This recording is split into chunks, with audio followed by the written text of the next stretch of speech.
نحمدہ ونصلی علی رسولہ الکریم۔ رمضان المبارک کے اندر جو حفاظ تراویح پڑھاتے ہیں، یعنی قرآن کریم تراویح کے اندر پڑھاتے ہیں، اس پر جو اجرت لی جاتی ہے، شرعی حکم اس کا کیا ہے، اس مجلس میں اسی پر گفتگو ہوگی۔ تو جان لیجئے کہ قرآن پاک کی تلاوت اور اس کا ختم مستقل عبادت ہے۔ اس کے ذریعہ سے دنیا حاصل کرنا اور طے کر کے یا معروف طریقے پر ختم قرآن پر اجرت لینا جائز نہیں ہے۔ نبی کریم صلی اللہ علیہ وسلم کا ارشاد ہے کہ قرآن پڑھا کرو اور اس کو کھانے کمانے کا ذریعہ نہ بناؤ، اور اس سے مال و دولت کی کثرت حاصل نہ کرو، اور نہ اس سے اعراض کرو، اور نہ اس میں غلو کرو۔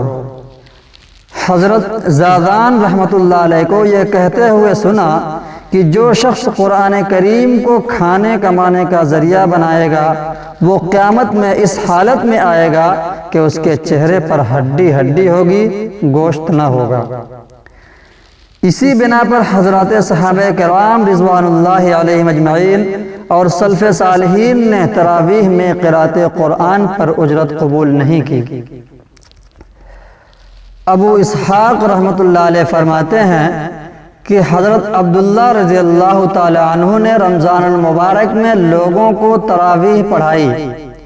جب عید کا دن آیا تو ان کی خدمت میں عبید اللہ بن زیاد نے ایک جوڑا اور 500 درہم پیش کیے، تو آپ نے انہیں لوٹا دیا اور فرمایا کہ ہم قرآن کریم پڑھنے پر کوئی اجرت نہیں لیا کرتے۔ اسی طرح کا واقعہ حضرت عمر بن نعمان رحمت اللہ علیہ سے بھی منقول ہے کہ ان کی خدمت میں حضرت مصعب بن زبیر رضی اللہ تعالی عنہ نے تراویح میں قرآن سنانے پر 2000 درہم پیش کیے، لیکن موصوف نے صاف جواب دے دیا کہ ہم قرآن کو دنیا کمانے کے لیے نہیں پڑھتے۔ ان روایات کی روشنی میں موجودہ دور کے علماء نے بھی فتویٰ جاری کیا ہے کہ تراویح میں ختم قرآن پر طے کر کے یا بلا طے کیے ہوئے لین دین شرعاً جائز نہیں ہے۔ یہ بات میں بتاتا چلوں کہ تراویح میں قرآن کی سماعت پر بھی اجرت مقرر کرنا درست نہیں۔ اس بارے میں حضرت تھانوی علیہ الرحمہ نے پہلے جواز کا فتویٰ دیا تھا، بعد میں رجوع فرما لیا۔